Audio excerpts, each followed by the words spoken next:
El Señor esté con ustedes. Y con tu espíritu. Proclamación del Santo Evangelio según San Mateo. Gloria a ti, Señor. En aquel tiempo subió Jesús a la barca y sus discípulos lo siguieron. En esto se produjo una tempestad tan fuerte que la barca desaparecía entre las olas. Él dormía. Se acercaron y lo despertaron gritándole: Señor, sálvanos, que perecemos. Él les dice: ¿por qué tienen miedo, hombres de poca fe? Se puso de pie, increpó a los vientos y al mar, y vino una gran calma. Y los hombres se decían asombrados: ¿quién es este que hasta el viento y el mar lo obedecen? Palabra del Señor. Gloria a ti, Señor Jesús. Bueno, leemos hoy un evangelio escenificado, una escena que ocurre en medio de una tempestad. Situaciones tempestuosas, calamitosas, difíciles en la vida que hay que afrontar. Y en esto hoy Jesús tiene una palabra para todos los que intentamos ser sus discípulos. En el Evangelio de hoy hay tres elementos que quisiera subrayar: el comienzo, el medio y el final, si me permite. Cuando nosotros, y parto de esto para que nos entendamos, es bueno recordar que en los Evangelios un mismo episodio puede ser contado desde perspectivas diferentes. Y este es el caso de la tempestad calmada. Aparece en los tres evangelios llamados sinópticos de Mateo, Marcos y Lucas. Pero los tres evangelistas no lo cuentan igual. Es decir, ocurre lo mismo en el fondo. Iban en el mar y entonces una tempestad, los discípulos gritan, Jesús detiene, calma con el poder de su palabra, como en un exorcismo, aleja el mal del mar, y entonces los discípulos terminan al final a los pies de Jesús. ¿Quién es este que hasta los vientos y el mar le obedecen? Eso está en común, pero la perspectiva no es la misma.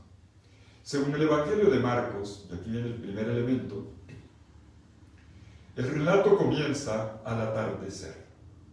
Ya eso es un poco extraño, porque no se navega en la noche, al menos no en el mundo galileo y menos en el mundo antiguo. No se navega normalmente de noche. Y Jesús ya pide algo arriesgado: vamos a la otra orilla. Pero, según el Evangelio de Mateo que estamos leyendo, no dice así. No es un mandato de Jesús. Simplemente dice: Jesús subió a la barca y sus discípulos le siguieron. Es una escena que está centrada, atención con esto, en el discipulado. Y lo que está planteando este evangelio es el seguimiento de Jesús, la vida discipular, que es caminar detrás del Maestro, implica saber hacer travesías junto con Él en medio del mar y del mar tempestuoso. Esa es la lección. Por eso Mateo va al grano. Jesús subió a la barca y los discípulos le siguieron. Es más, la escena anterior, según Mateo, tiene que ver con el discipulado. Mateo ha colocado justo antes dos escenas de llamado. Uno que le dice al Señor: te seguiré, Rabí, te seguiré donde quiera que vayas. Y Jesús le dice: los pájaros tienen madrigueras, los pájaros tienen nido, las zorras tienen madriguera, pero el Hijo del Hombre no tiene donde reclinar la cabeza. Y otro le dice: Señor, yo me apunto, yo te sigo, pero déjame primero ir a hacerle el funeral a mis papás. Y Jesús dice: oiga, quien pone la mano en el arado y mira atrás no es digno de mí. Esto es lo que acaba de ocurrir y lo que significa ser discípulo de Jesús. Primera lección: ser discípulo de Jesús implica dejarse formar en el carácter para atravesar las tempestades de la vida de la mano de Jesús. Esto es parte del seguimiento. Jesús no nos va a nosotros a meter en una cápsula de cristal por el hecho de ser discípulos de Él, y entonces no nos va a hacer mal ninguna enfermedad ni ningún daño simplemente porque sí. No es el caso de Jesús. No es el Dios del reino. Es más, no ocurre así en la vida. Jesús nos va a hacer una propuesta mucho más interesante. Nosotros atravesamos las dificultades de la vida, no obviándolas, no ignorándolas, no haciendo como el avestruz que mete la cabeza en la tierra para hacerte cuenta que no pasa nada. No.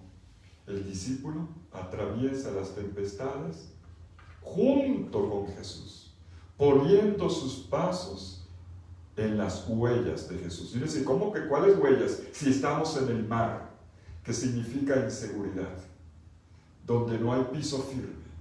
Jesús no los invitó en este momento a seguirlo por las colinas de Galilea, que son tan bonitas, tan llenas de margaritas y de flores, y llenas de rocas. No, los invitó a caminar en el mar. ¿Cómo atraviesas tú las dificultades de la vida? Las tempestades. ¿Desde el seguimiento de Jesús o de repente se te olvida que eres discípulo de Jesús? Segunda lección. Ya la tempestad se alzó. Dice el Evangelio una frase fuerte: la barca desaparecía entre las olas. ¡Wow! Muy gráfico. La tempestad era tan fuerte que ya la barca desaparecía entre las olas, de película. Y entre tanto Jesús dormía. Los discípulos van a despertar al maestro con el grito: Señor, sálvanos. Y Jesús ahora va a tener una reacción dura con los discípulos. De nuevo, permítame rápidamente la comparación. Según el Evangelio de Marcos y Lucas, Jesús primero calma la tempestad y después los reprende. Según Mateo no. Primero los reprende y después calma la tempestad. Porque tiene que ver con el mensaje. Es decir, primero les pide abrirse a la fe y entonces delante de ellos les muestra cuál es el camino de esta fe. Una vez que los ha interrogado, una vez que los ha invitado a abrir el corazón. Pero hay todavía más. Según el Evangelio de Marcos, que parece ser el Evangelio más antiguo, Jesús, cuando los reprende, le hace dos preguntas. Uno, ¿por qué tienen miedo? Y dos, ¿es que no tienen fe? ¿Por qué no tienen fe? La pregunta clave ahí es, o lo que Jesús delata es, tienen miedo porque no tienen fe. Ustedes no tienen fe. Según Lucas, que nos cuenta lo mismo, él deja entender que sí tienen fe. ¿Dónde está la fe de ustedes? Pregunta Jesús según Lucas. Es decir, tienes fe, pero no la usas. Cuando tú tienes algo, pero a la hora de la cosa no te sirve, no la usas. ¿Dónde está la fe? Ya, según Lucas sí tiene, pero no la usa. Según Mateo, el Evangelio de hoy es precioso. Mateo se coloca a mitad de camino entre Marcos y Lucas. Es decir, los discípulos sí tienen fe. Es verdad que no la usan, pero se trata de una fe en progreso, una fe en camino. Y este es el sentido de la frase: hombres de poca fe. Hombres de la fe chiquita. Hombres de poca fe. En griego se dice oligopistoi. Oligos es poco, pistos es fe. Oligopistoi. Los hombres de la poca fe. Y esto es interesante. Es un retrato negativo del discípulo. Porque puede ocurrir, perdónenme que se los diga, toneladas de religión, pero una pizca de fe. Toneladas de rituales, pero una pizca de fe. Conozco gente, y debo decirlo, incluso cristianos, toneladas de rituales, incluso en estos días difíciles, con agüitas, con jabones, para que no, el jabón de la buena suerte, que con la, por Dios, al fin, ¿crees o no crees? Tú piensas que con colocarte cosas ya estás ahuyentando el mal de esa manera. Claro que el mal existe. Si tú crees que tienes a Jesús, ¿por qué tienes que agarrarte de otras cosas? ¿Está o no? ¿O crees o no crees? ¿O crees o no crees? Déjate de payasadas. Las cosas de la fe no funcionan así. Las cosas del Señor no funcionan así. Y por eso el estremecimiento de Jesús a sus discípulos es duro, muy duro. Hombres de poca fe. Es lo mismo que Jesús le va a decir a Pedro. La frase se repite. Este es el retrato por excelencia del discípulo en Mateo. En el capítulo 24, versículo 28, cuando de nuevo en el lago, en el mar, hay una tempestad y Pedro le dice, si eres tú, mándame ir caminando hacia ti. Y Jesús dice, venga. Y Pedro en el camino comienza a caminar en el lago, pero cuando vio, dice el Evangelio, la altura de las olas, le entró miedo, y comenzó a hundirse y gritó, sálvame, Señor, igual que hoy, igual que en este Evangelio. Y el Señor le tiende la mano, no lo deja hundir, y le dice, hombre de poca fe, ¿por qué dudaste? Al final del Evangelio no esperaría que el retrato fuera mejor, que ya hayan aprendido la lección, pero ¿qué va? Capítulo 28, versículo 16 de Mateo.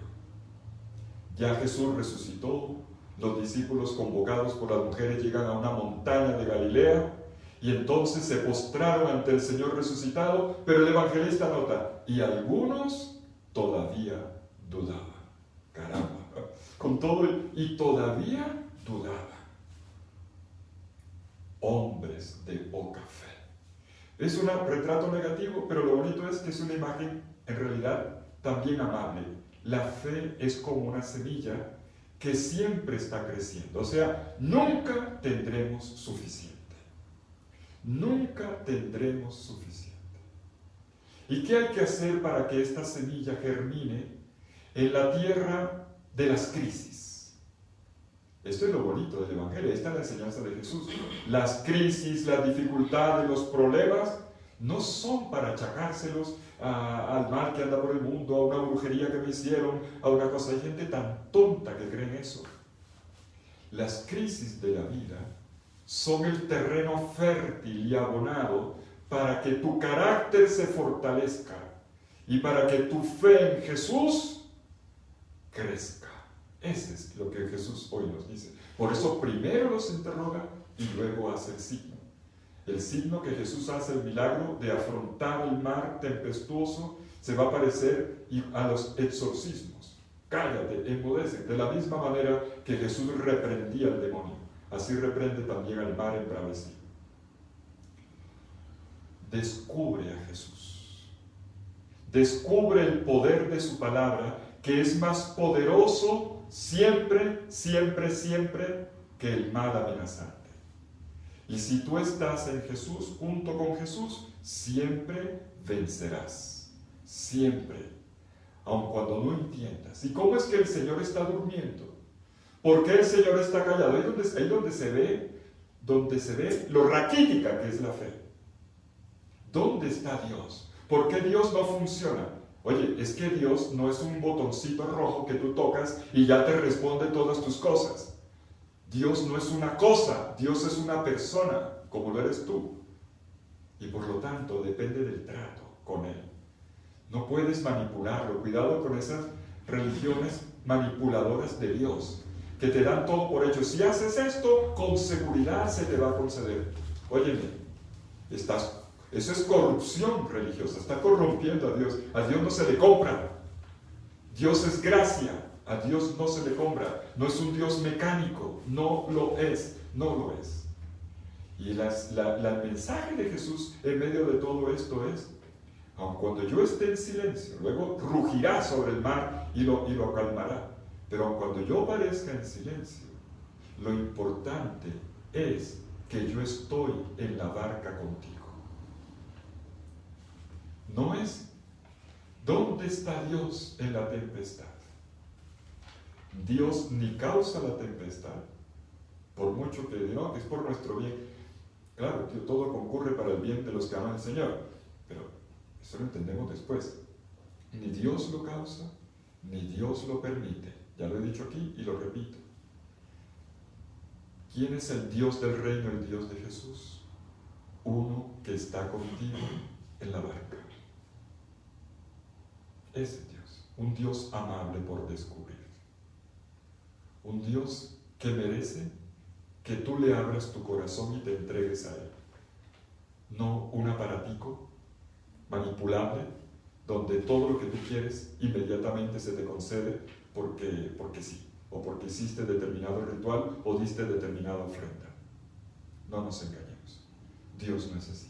Él está en la barca y Él está haciendo con nosotros el camino. Por eso el Evangelio comenzó así, en Mateo.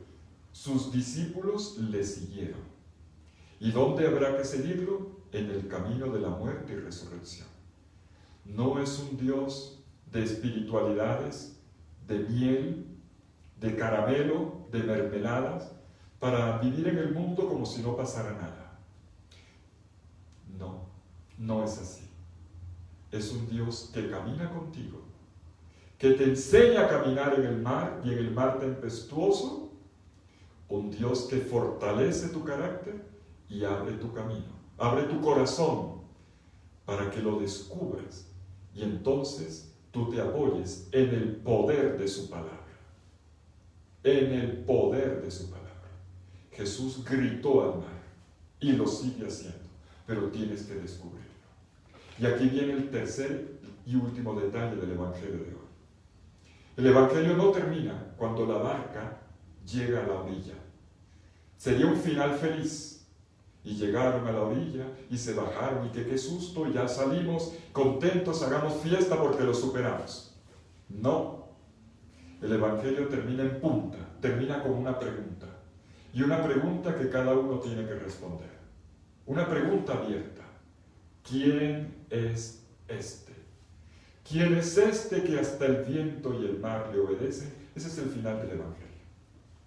Es decir, ¿quién eres tú, Jesús? ¿Quién eres tú, Jesús, que a veces me haces sufrir con tu silencio? ¿Quién eres tú, Jesús, que está conmigo en la barca y no te hace sentir? Pero sobre todo, ¿quién eres tú, Jesús, que eres más poderoso que cualquier tempestad? ¿Quién eres tú, Jesús, el Señor, que puede dominar el mal, todo mal? Deja de lado cualquier otra seguridad y pregúntale a Jesús, ¿quién eres tú? ¿Quién eres tú ahora en mi vida? El único con el cual yo puedo vencer. Recordemos que antes de esta pregunta de los discípulos, hubo una pregunta de Jesús. ¿Por qué tienen miedo? Y Jesús invita a entrar en la raíz de los miedos, los motivos de los miedos. ¿Por qué te sientes inseguro? Una persona miedosa e insegura se agarra de cuanta cosa aparece, de cuanta religión, consejo, predicación, todo, buscando seguridad para dormir mejor. Hoy Jesús te ofrece algo mejor. ¿Por qué tienes miedo? Los miedos pueden llevarte a dos cosas, o a colocarte la coraza de las seguridades y de falsas seguridades que al final no te resuelven el miedo, o te abren más el corazón para que te arrojes en los brazos de Jesús y con Él llegues a la otra orilla. La pregunta, ¿quién es este?, es la de la apertura, no la de la defensa en la coraza de falsas seguridades. Nuestro apoyo está solo en aquel que vence el mal, aquel al cual el viento y el mar embravecido obedece porque su palabra es poderosa.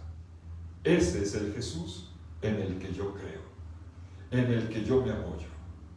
No quiero saber de otras seguridades que al fin y al cabo no solo dan en nada, sino que hacen incluso más daño. ¿Quién es este que hasta el viento y el mar lo obedecen? Es Jesús, que está aquí y ahora con nosotros. El Jesús Eucaristía, que nos regala su cuerpo y su sangre, su vida. El Jesús Maestro, que nos toma de la mano en esta travesía. Amén. Amén.